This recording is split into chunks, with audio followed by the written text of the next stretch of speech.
really think 3 or 4 times before putting any more into your child's life, because all of that scheduling can interfere with the time that's necessary for the process of creating who we are. Oh, this one's hard, but I have to say it. Limit, eliminate as you can screen time for your child. And I know down here in Houston, there's a lot of real high-tech people. I don't know if any of you are sitting there. High-tech is great. We're benefiting from it.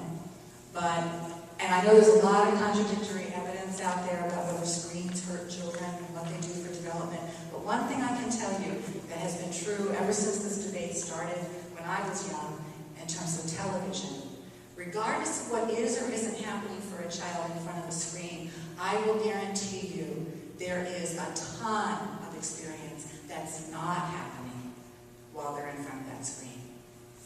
Experience that's essential for developing a human being and a human personality that involves all the senses, the whole body, and maximum effort in a joyfully chosen activity.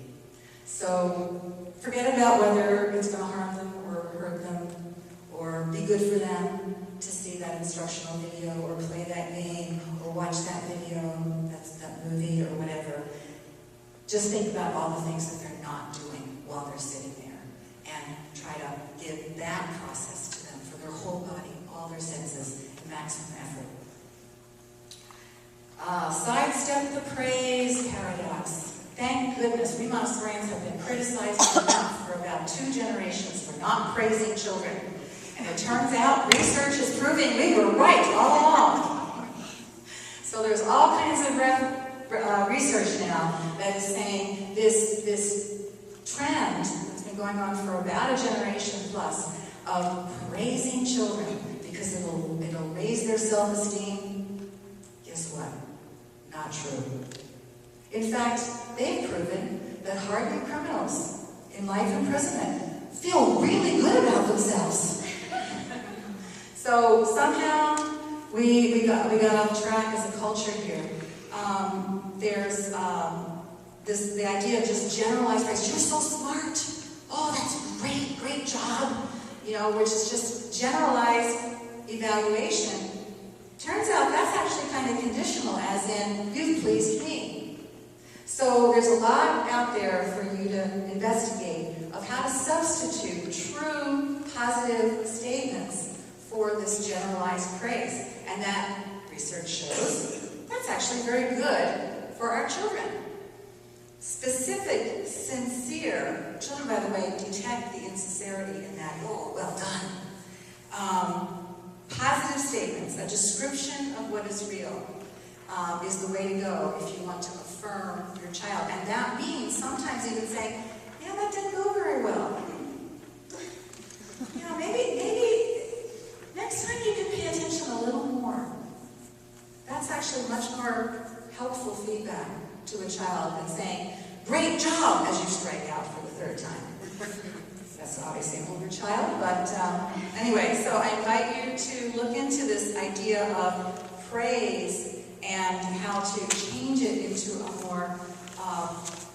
more productive, I'll use that word, way of affirming our children that will actually honor their process and support their process. Look for the real evidence. Walking and crawling were really observable outcomes. Look for the other kinds of evidence that process is happening. Observe for those. And like I said, it can be as simple as, does my child seem to feel good today? Seem to feel good about how things are going? Getting along well with people? All those, does he seem confident? When he hits a roadblock, does he fall on the floor and fall apart? Or does he kind of problem solve a little bit? Those would be equally observable outcomes if you want some gauge. Is the process of growth and development working? I have a simple example. A lot of times we try to interrogate our children. I know we don't think we're interrogating them. We think we're having a conversation. How was school today? What did you do? You know, we're looking for a little evidence, right? I'm paying this tuition, I write this check every month, I'd like a little feedback that it's going okay. And my child says, I had a snack. I went outside. My grandson, after you know, because even you can't resist that. I'm a Montessorian, I was like, how was school today? He was Montessori school, I had a snack. I was like, oh my gosh, even my grandson says that. Another couple days, how was school today? Oh, I went outside. I didn't know what was possible in that classroom, you know. And I loved it the third time. It's like, I pooped. I pooped at school. And then my husband looked at me and he said, that's a great achievement. Okay.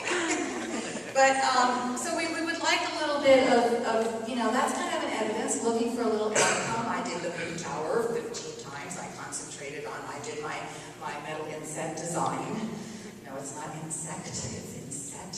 It's not mental, it's metal. You know, it's like, you know, you're looking for a little, throw me some crumbs here, right? So, so I'm going to offer you just one little task on this. Instead of asking your child, how was your day?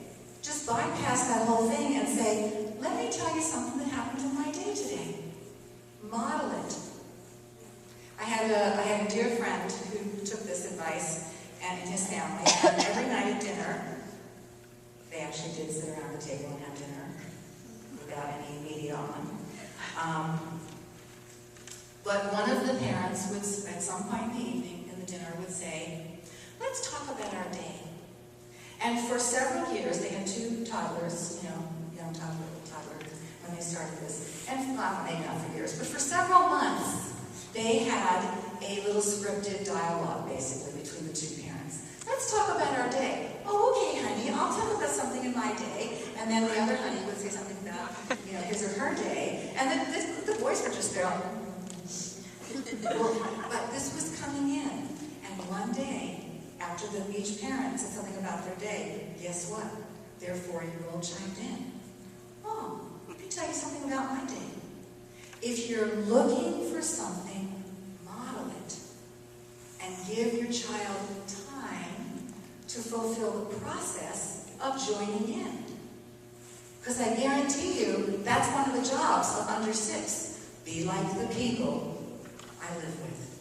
Be like a person of my time and place. That's like the prime directive up until the age of 6.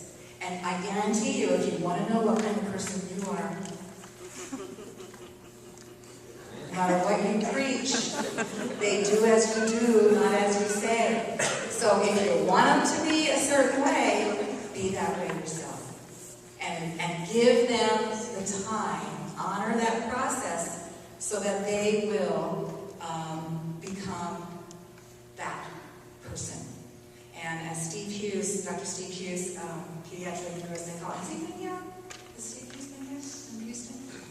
Anybody recognize his name? He's a pediatric neuropsychologist. He's like Montessori freak right now. He's so advocating for Montessori.